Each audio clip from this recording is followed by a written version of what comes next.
Assalamualaikum warahmatullahi wabarakatuh. Waalaikumsalam warahmatullahi wabarakatuh.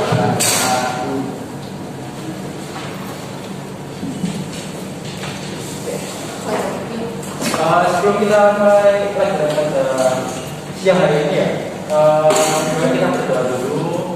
Salah satu minggu berdoa. Sebelum memulai pembelajaran kita hari ini, mari kita berdoa menurut agama dan kepercayaan masing-masing. Berdoa mulai.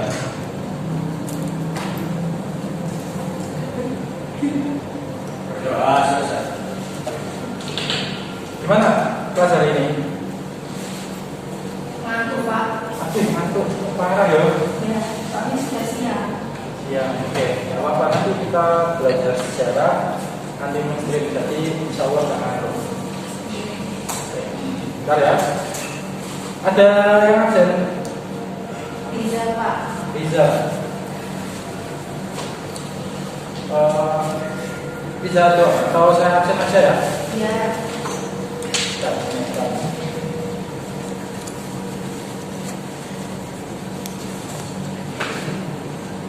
Renyong Hadir. Pur Hadir. Natasha Hadir. Hilmi Hadir. Liza.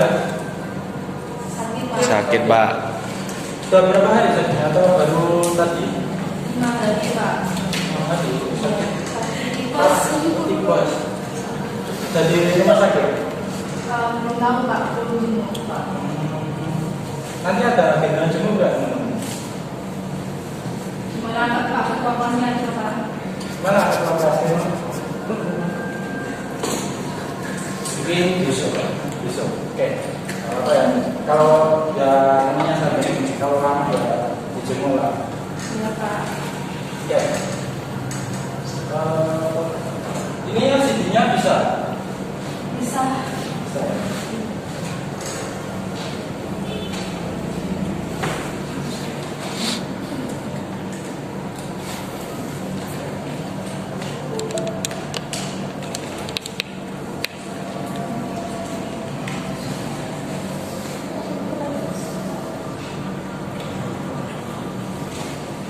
Bentar ya, tak cari bagiannya dulu.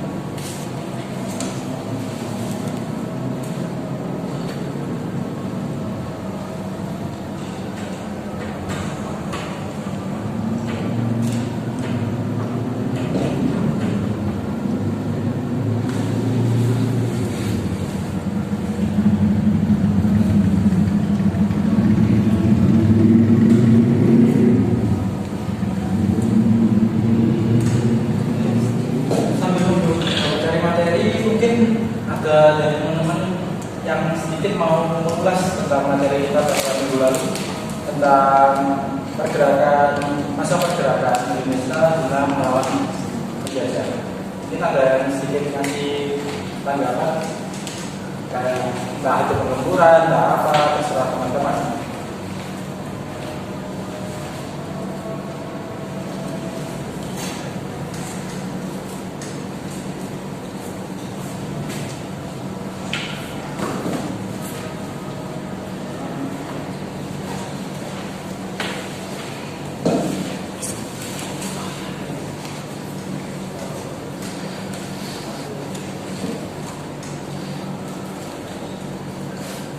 Itu mungkin tadi bisa, Pak.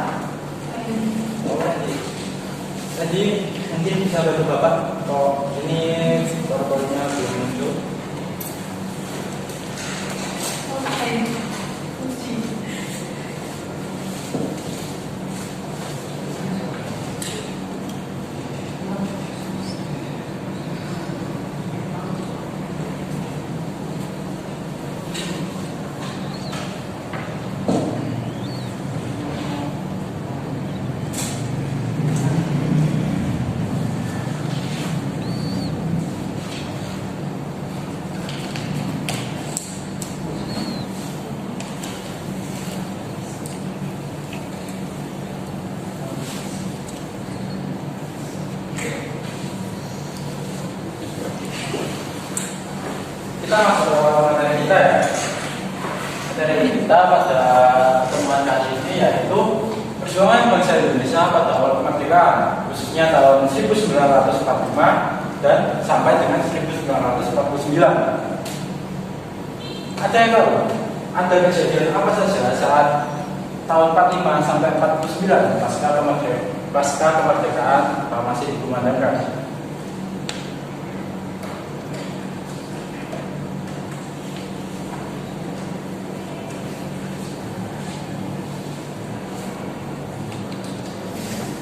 Pada tahun 1945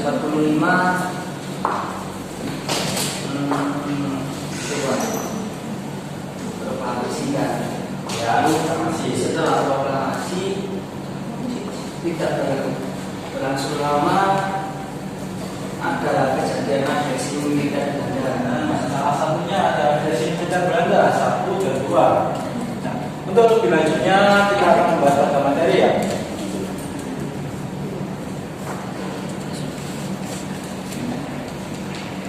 Jadi, saat kejadian 45 sampai 49 di Indonesia itu diwarnai dengan beberapa peristiwa. Ada peristiwa dengan perjuangan fisik, ada dengan perjuangan diplomasi. Di sini Bapak bedakan karena nanti ingin mempermudah teman-teman dalam memahami materi kita. Nah, di sini yang pertama ada sampai 49.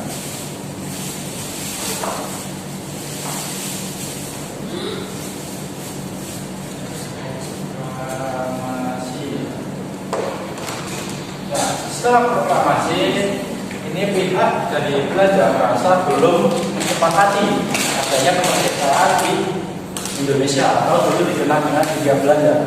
Nah, makanya itu ada yang pertama dari pihak Sekutu Belanda maupun Inggris itu dalam setelah proklamasi dikumandangkan yaitu dan akhirnya mewarnai dengan adanya perjuangan fisik yang terjadi pada saat itu. Nah, perjuangan fisik yang pertama itu ada namanya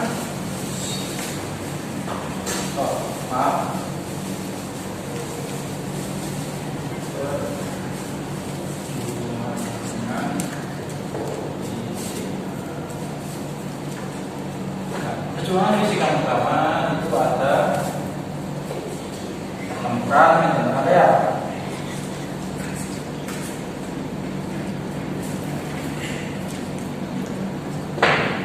Ada yang tahu?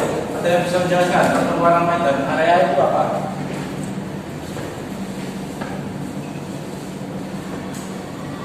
Belum tahu Pak. Belum tahu. Mungkin yang lain ada yang bisa menjelaskan? Dua, pertempuran dengan area nanti pertempurannya ya beda. Ya. Ada lagi tadi? Mungkin Natasha Tenon bisa tambah? Tidak. Oke. Secara singkat coba jelaskan. Pertempuran medan area adalah pertempuran yang terjadi di Medan. Nah, dipicu karena Medan sudah di Belanda di Medan itu membentuk kekuatan militer lagi. Nah, dan alasan yang lain karena pasukan Belanda atau tentara Belanda yang masih tersisa di Medan itu menginjak rencana merah putih rencana merah putih milik pemuda di Medan. Akhirnya pertempuran itu pecah. Kan karena proklamasi sudah dikumandangkan, berarti Indonesia itu menjadi negara yang merdeka. Secara singkatnya gitu. Nah, tapi pada pertempuran Medan area ini, pihak Belanda itu mendirikan kekuatan militer lagi di kota Medan. Nah, akhirnya masyarakat pribumi di Medan merasa tidak terima. Dan akhirnya pertempuran Medan area pun pecah.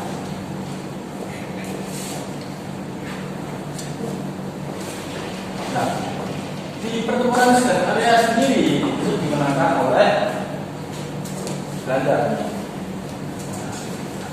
Setelah itu pasca kemenangannya, Belanda memerintahkan penyerahan senjata oleh rakyat pribumi dan memberikan papan batasan secara khusus di Medan area pada tanggal 1 Desember 1945. 1945. Nah, gunanya apa papan itu?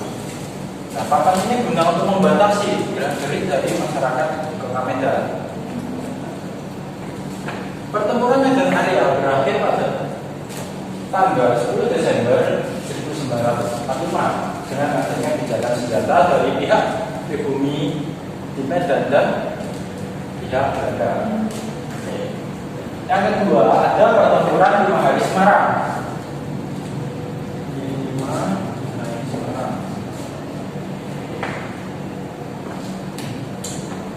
Anda yang tahu apa itu pertempuran 5 hari Semarang?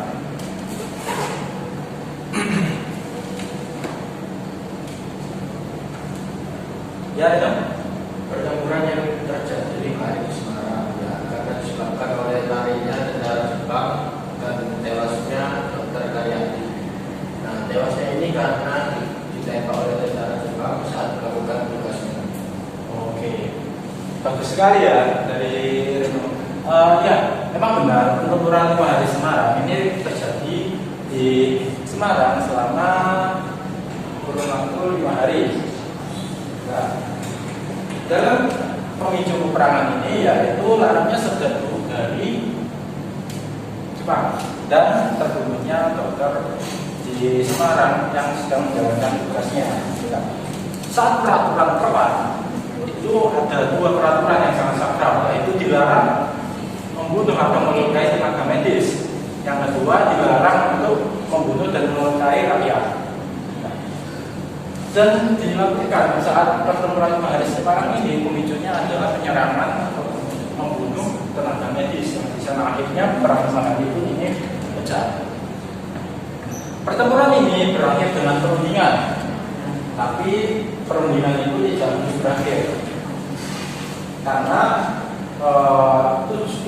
kurang lebih 75 orang pribumi yang menjadi sandera Jepang itu dibunuh. Terus apa imbasnya dari pertempuran 5 hari Semarang? Nah, ini imbasnya pertempuran Ambarawa.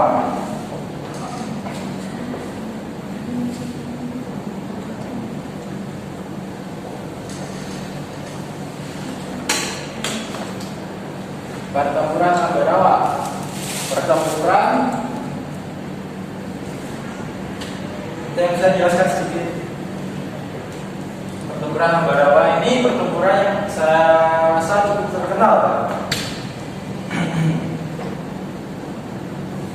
Mungkin Natasha bisa jelaskan?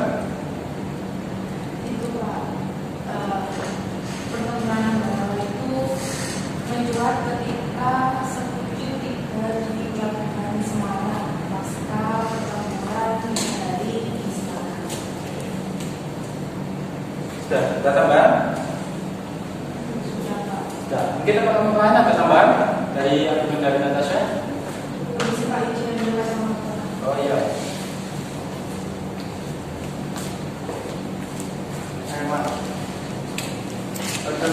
Pertempuran Ambarawa itu dikenal dengan pertempuran yang tidak berhenti walaupun presiden memerintahkan gencatan senjata. Itu benar sekali. Argumen dari saudara Randy itu benar. Pertempuran ini terjadi karena dirasa pasukan sekutu Jepang itu membawa pasukan lagi dan tiba di pelabuhan Kota Semarang. Dan pertempuran ini tidak boleh berakhir meskipun dari pemerintah itu menyuruh gencatan senjata. Pada saat itu pemerintahnya masih Presiden Soekarno. Selanjutnya ada pertempuran Surabaya. Sangat terkenal, apalagi teman-teman ini pemuda-pemudi di Kota Surabaya. Apa itu pertempuran Surabaya?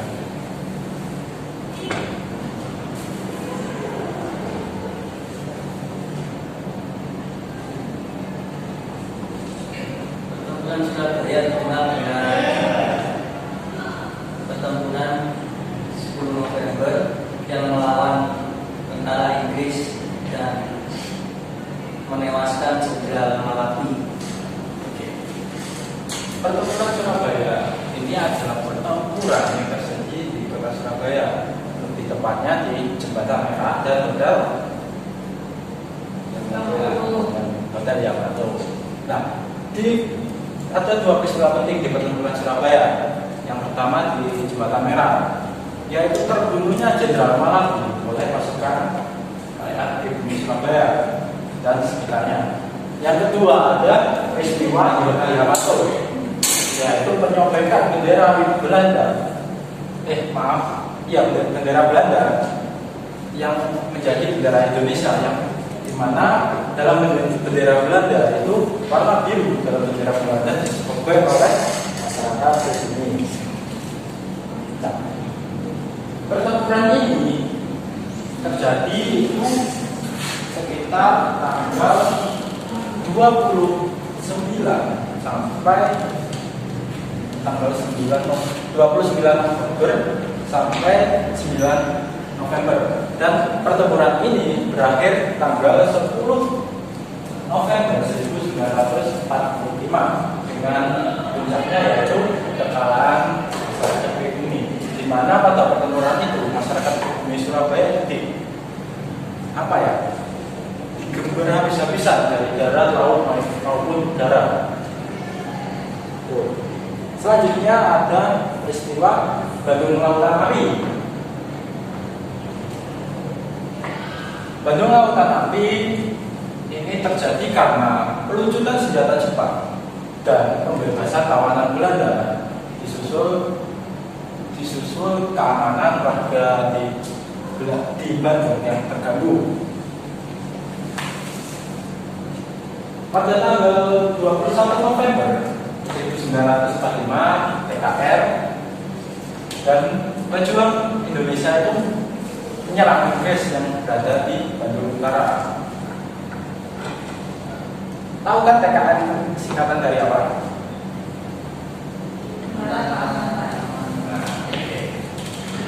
Terus pada tanggal 24 November 1945, McDonald ini mengirim ultimatum. Pertentangan wilayah Bandung Utara harus dikosongkan dengan batas akhir tanggal 27 November 1945. Pada tanggal 17 Maret 1946, Kajen Mampus mengirim ultimatum lagi kepada Sultan Syahir agar Bandung Selatan dikosongkan dengan batas waktu 24 Maret 1946. Lalu kejadian lagi pada tanggal 23 Maret 1946 sebelum batas waktu dari jangka waktu yang telah ditentukan. Nah, pukul 8 malam Muhammad Toha dan pejuang lainnya membakar Bandung Utara dan pos Sekutu atas usulan Soekarno di rapat pada pukul 12 malam. Dan pada pukul 12 malam warga sudah mengosongi wilayah tersebut. Nah, selanjutnya ada agresi militer Belanda 1. Agresi militer Belanda 1 ini terjadi karena peluncuran senjata Jepang dan pengumuman pidato oleh Van Gogh akan dibentuk persemakmuran kerajaan Hindia Belanda.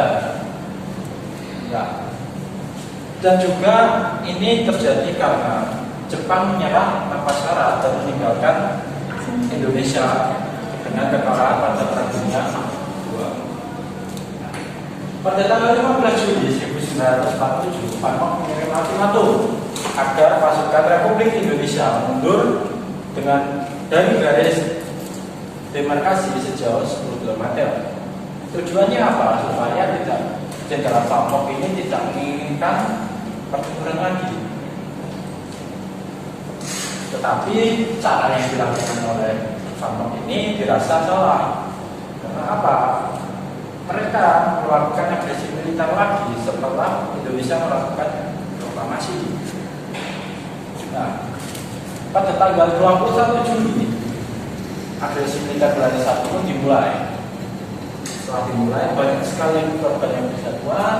Pada tanggal 1 Agustus keluarlah resolusi PBB agar Belanda menghentikan agresi militer ini.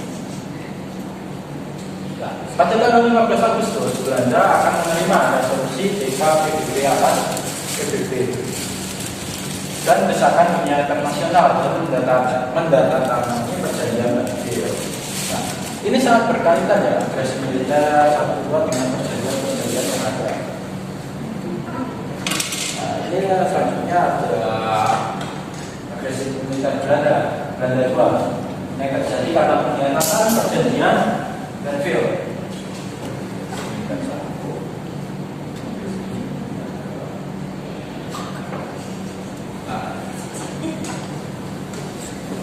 Agresi militer 2 ini terjadi dengan penerjunan pasukan Belanda di Masbuo pada jalur darat pasukan M29 di Jawa Tengah.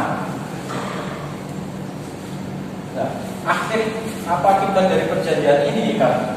Terus ada pembentukan pemerintahan darurat Republik Indonesia dibukti tinggi oleh Mandat Soekarno dan kepada Saifuddin.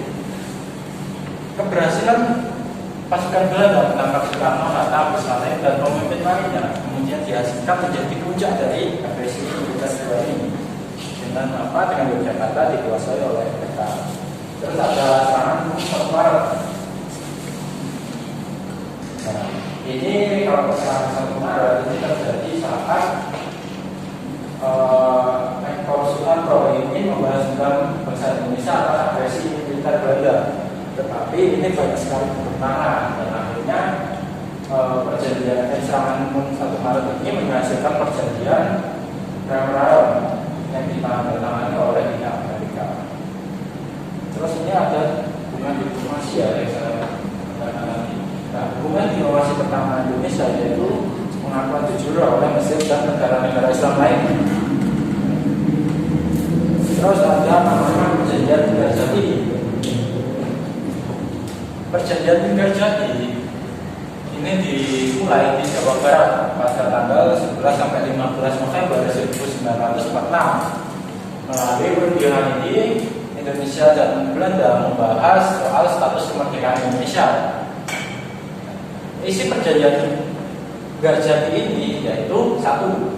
Belanda mengakui secara de facto atas eksistensi negara Republik Indonesia, tapi dengan meliputi wilayah Sumatera, Jawa, dan Madura saja. Yang kedua, Republik Indonesia dan Belanda akan bekerja sama dalam membentuk negara serikat, yang salah satu negaranya adalah Republik Indonesia. Yang ketiga, Republik Indonesia Serikat dan Belanda akan membentuk Uni Indonesia Belanda dengan Ratu Belanda sebagai ketuanya. Terus ada namanya perjanjian Grenville. Sini diplomasi Tinggarjati Grenville.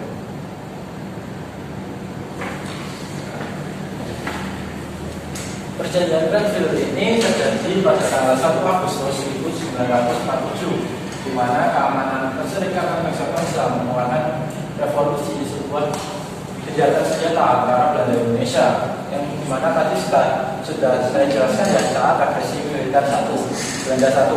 Nah, isi perjanjian ini adalah Belanda hanya mengakui Jawa Tengah, Yogyakarta, dan Sumatera sebagai wilayah dari Republik Indonesia. Terus yang kedua ada disetujuinya sebuah garis demarkasi yang memisahkan wilayah Indonesia dengan daerah pendudukan Belanda, yaitu di mana pada saat itu daerah pendudukan Belanda ini pindah ke Australia setelah gagal menduduki Indonesia kembali. Yang ketiga ada TNI harus tarik mundur dari daerah-daerah kantornya di wilayah pendudukan di Jawa Barat dan Jawa Timur. Sampai sini ada pertanyaan?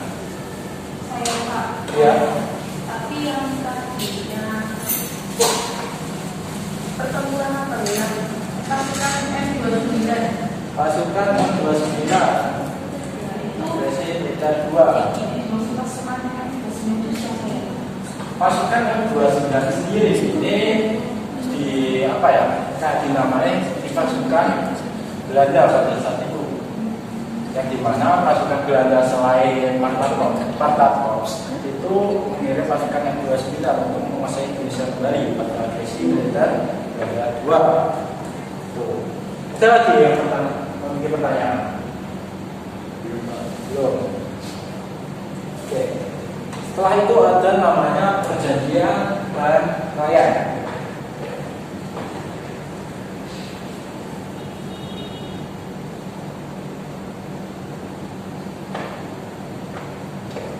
kemudian perjanjian ini ditandatangani pada 7 Mei 1949.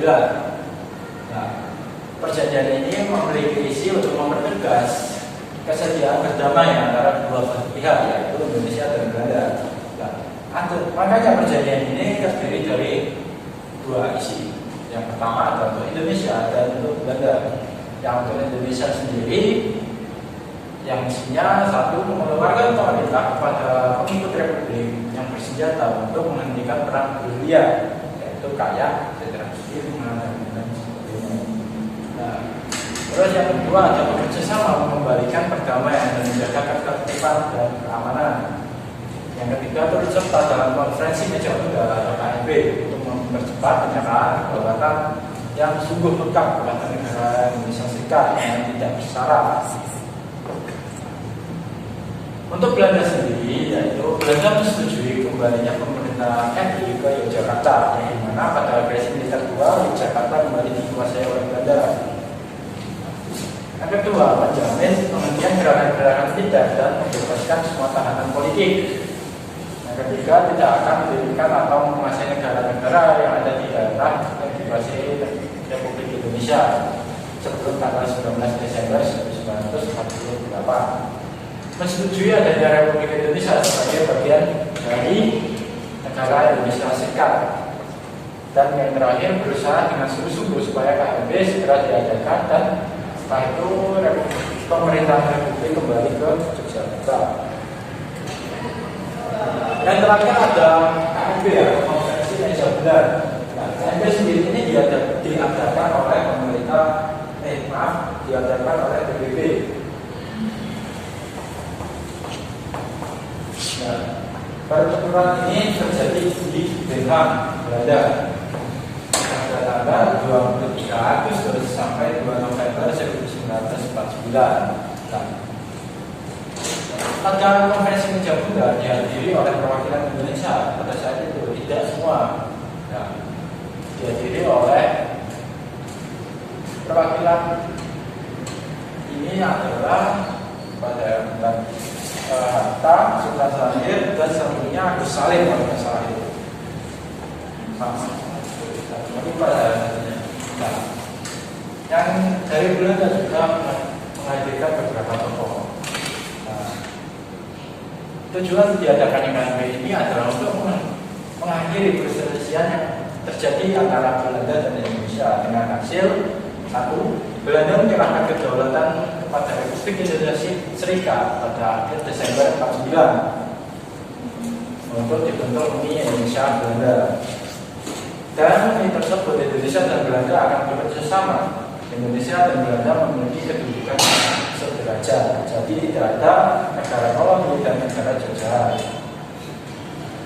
Yang ketiga, Indonesia akan mengembalikan semua milik Belanda dan membayar utang Hindia Belanda sebelum tahun 49. Yang keempat, masalah Irian Barat akan dibahas 1 tahun kemudian.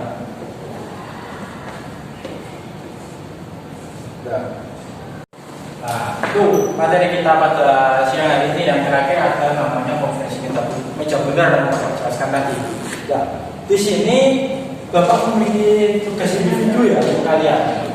Saya bagikan kertas, nanti kalian boleh buka HP, kalian cari namanya kejadian-kejadian apa yang janggal saat entah itu perjuangan fisik atau perjuangan diplomasi yang Indonesia lakukan.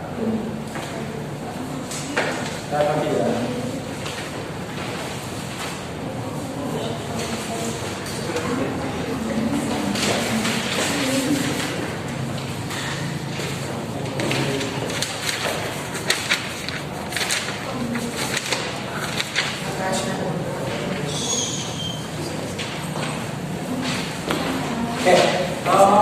Bapak beri waktu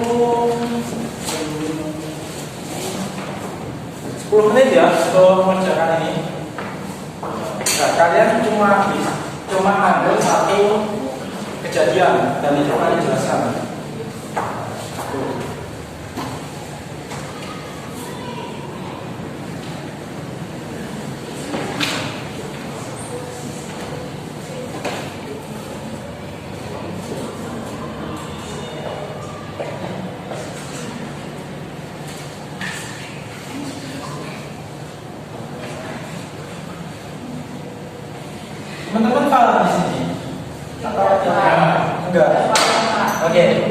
Jadi gini, saya ambil contoh kayak konvensi meja bundar. Nah, di sini kalian cari kejanggalan-kejanggalan apa yang ada di konvensi meja bundar, entah itu kayak ini. Kedengaran sedikit ya. Gak apa-apa ya. Just dulu Pak. Ya. Nah, kalian cari kayak ini kan terjadi di Belanda. Misal kalian cari kenapa kok terjadi di Belanda, nggak di tempat tengah-tengah gitu, kata sekarang kan COD tengah-tengah gitu. Iya. Kalian cari kenapa kok terjadi di Belanda dan sebagainya, itu terserah. Nah ini tadi sudah Bapak share materi kita ini di WA group ya.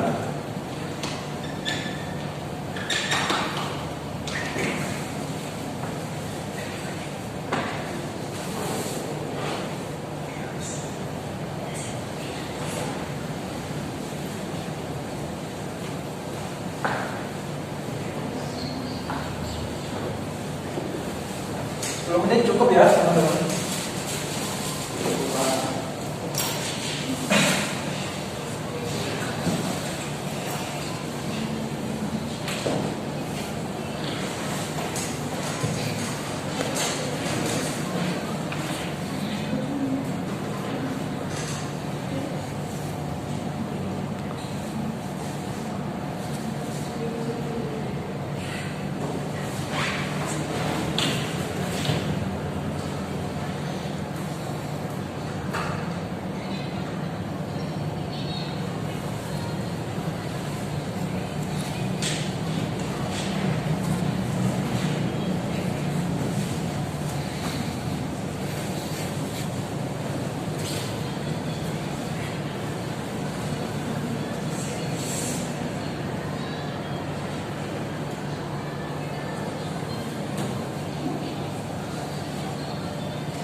Gimana? Ada kesulitan?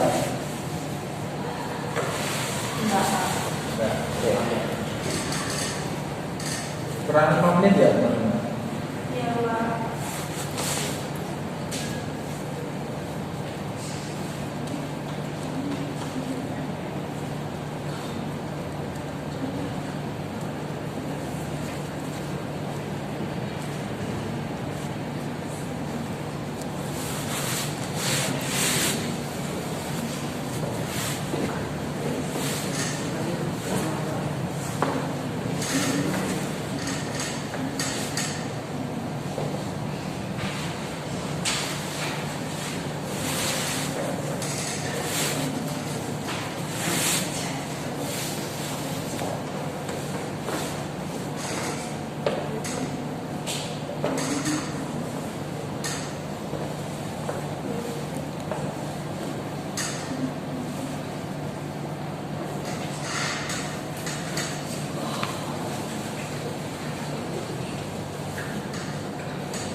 Oke, saya rasa cukup ya waktu kita 10 menit sudah berakhir.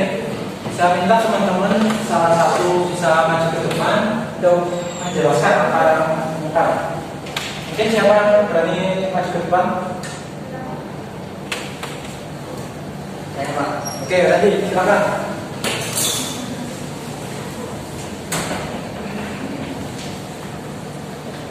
Ya. Assalamualaikum warahmatullahi wabarakatuh. Waalaikumsalam.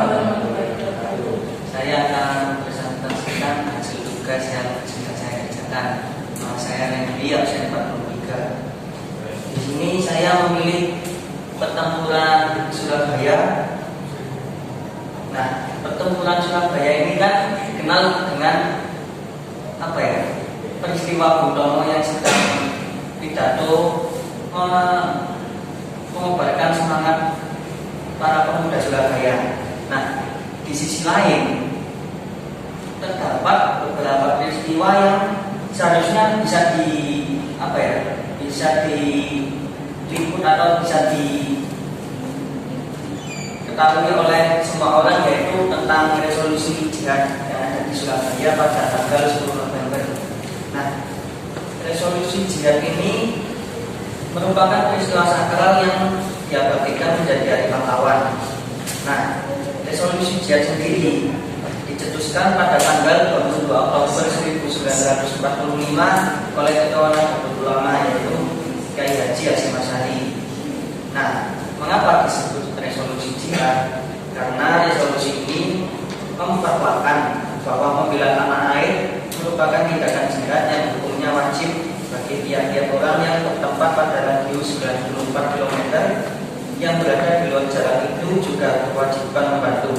Nah, bisa dibayangkan ya, jika 94 km dari Surabaya itu meliputi daerah Harjo, Andaan, Gresik, dan sampai di Jombang gitu ya. Nah, sekilas fatwa ini kelihatannya hanya ditujukan kepada kalangan santri saja, yang saat itu jumlahnya memang cukup banyak. Namun, secara tidak langsung ajakan berjihad tersebut juga telah membakar semangat masyarakat Surabaya yang mayoritas beragama Islam.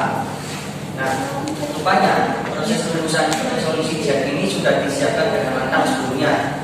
Resolusi jihad ini merupakan keputusan dari hasil pertemuan tokoh-tokoh agama di seluruh Jawa dan Madura, dan dianggap memiliki pengaruh besar untuk mendorong semangat masyarakat kala itu. Sebelumnya, ketegangan di kota Surabaya sudah muncul akibat insiden pengibaran bendera Belanda yang ada di Hotel Majapahit yang disebut sekarang itu. Insiden ini semakin mendorong rasa kebangsaan dalam diri rakyat Surabaya dan Indonesia pada umumnya untuk benar-benar lepas dari tangan penjajahan. Nah, berkat seluruh resolusi jihad ini ditambah dengan Bung yang berapi-api membuat seluruh jajaran tokoh dan rakyat Jawa Timur khususnya Surabaya menolak mentah-mentah kedatangan pasukan Inggris. Meski awalnya tindakan penolakan ini dipandang aneh oleh petinggi di Jakarta, namun pada akhirnya pihak Inggris juga lah yang melanggar kesepakatan yang telah dibuat sebelumnya, yaitu dengan kembali mengirimkan pasukan dengan jumlah yang tidak sedikit. Pihak sekutu juga membangun pos-pos pertahanan di berbagai sudut, dan jelas ini merupakan semangat membangkitkan kemarahan rakyat Surabaya.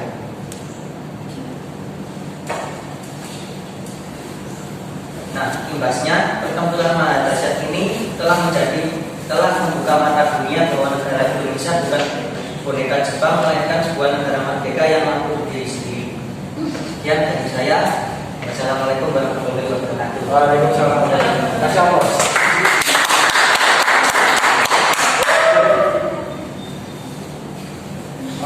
Kita tadi sudah menjelaskan tentang namanya resolusi jihad. Bagus sekali penjelasan dari tadi. Resolusi jihad ini memang terjadi saat pertempuran Surabaya. Nah, pada saat itu Kiai Haji Hasyim Asy'ari atau ketua ulama pada saat itu memberikan kayak stimulus bahwa jihad itu perlu dilakukan atau wajib dilakukan untuk mempertahankan kemerdekaan.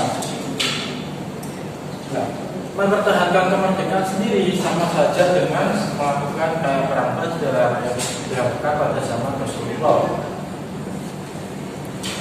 Kiai Haji Hasyim Asy'ari juga menerangkan bahwa siapa saja yang wajib mengikuti resolusi jihad ini, yaitu dengan lulus kurang lebih 90 km. Itu sangat bagus sekali. Selain dengan pidato Bung Tomo, dengan pendapat dari Kiai Haji Hasyim Asy'ari ini semakin mempererat atau menambah semangat juang dari arek-arek Surabaya. Itu sekali lagi kita mempersiapkan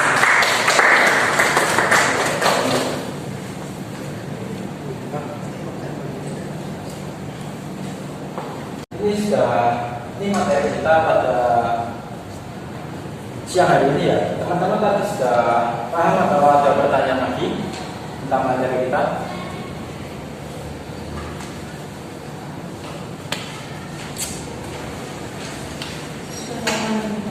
Sudah paham? Ada yang bisa menjelaskan ke Bapak apa kesimpulan dari materi kita pada siang hari ini?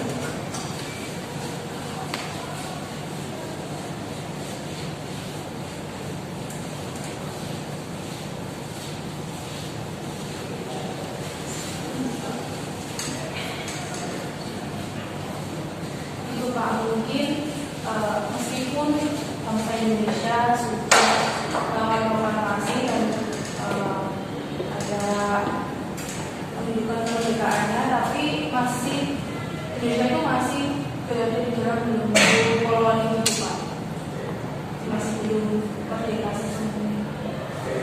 Belum merdeka sesungguhnya karena pada saat itu Indonesia masih negara baru atau bisa diibaratkan yaitu anak ayam yang baru menetas.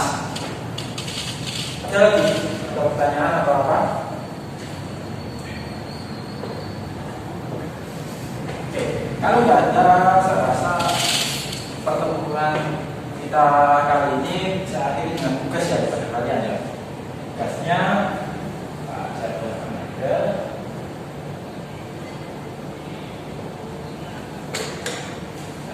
Materi kita pada minggu depan yaitu tentang masa pembentukan pemerintahan yang baru, yaitu pada masa Presiden Soekarno.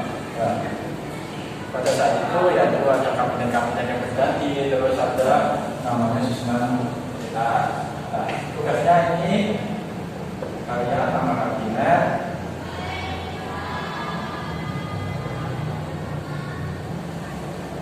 terus tahunnya, terus apa yang terjadi pada kabinet tersebut, terus yang terakhir kesimpulan. Nah, tugas kalian pada pertemuan kali ini.